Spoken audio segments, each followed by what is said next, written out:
देवलोक से चलल रथवा रुकी हमारा गाँव में।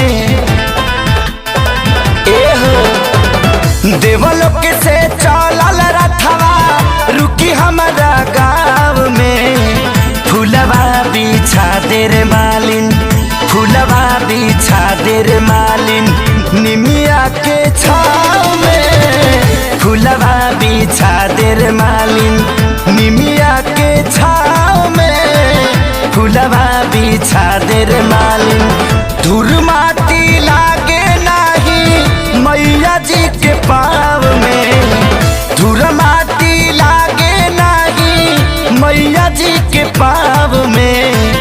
फूलवा बिछा दे रे मालिन, फूलवा बिछा दे रे मालिन, निमिया के छाँव में। फूलवा बिछा दे रे मालिन, निमिया के छाँव में। फूलवा बिछा दे रे मालिन।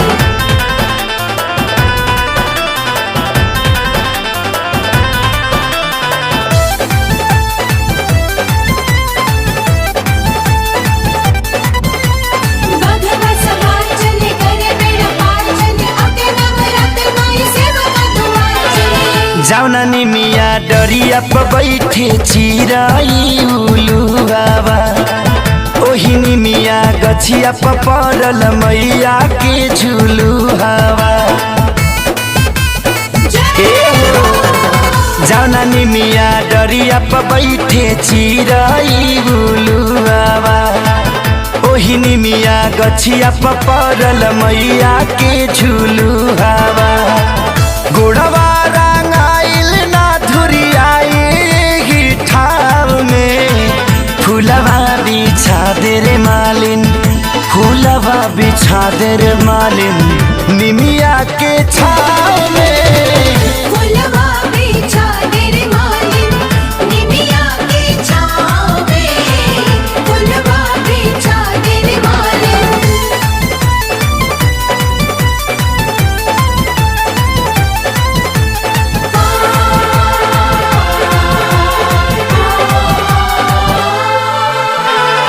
मखमल बिछाए निमिया तारा माया जाद हो।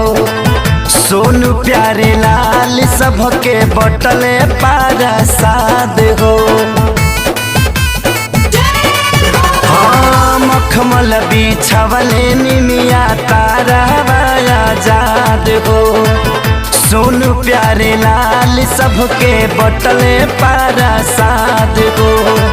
मैया जी के कृपा बसल खेसरिया के नाव में।